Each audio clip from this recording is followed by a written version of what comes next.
Hi friends, అందరికీ hi. ఈరోజు AP history సబ్జెక్ట్లో భాగంగా శాతవాహనుల కాలం నాటి ముఖ్యమైన పన్నుల గురించి చూద్దాం. అందులో ముందుగా మనం చూసినట్లయితే బాగా అనగా పండిన పంటలో 1/6 వంతు లేదా 18%. నెక్స్ట్ కర అనగా కూరగాయలు లేదా తోటలపై విధించే పన్ను. తర్వాత మనం చూసినట్లయితే కారుక వృత్తి సంఘాల వారు చెల్లించే పన్ను.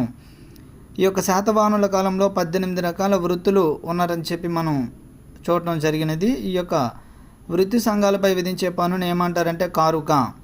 నెక్స్ట్ తర్వాత మనం చూసినట్లయితే విశుల్క నీటి తీరువ పన్ను. తరువాత విబలి యజ్ఞయాగాదుల సమయంలో రాజులు ప్రజలపై విధించే పన్ను విబలి. శాతవాహనుల కాలంలో రోమ్ దేశంతో ఎక్కువగా వ్యాపారం జరిగినది. తరువాత మనం చూసినట్లయితే గ్రామస్థాయిలో ఉండే అధికారులు ప్రతిహారి రాజు యొక్క ఆదేశాలను గ్రామస్థాయికి తీసుకుపోవు అధికారి.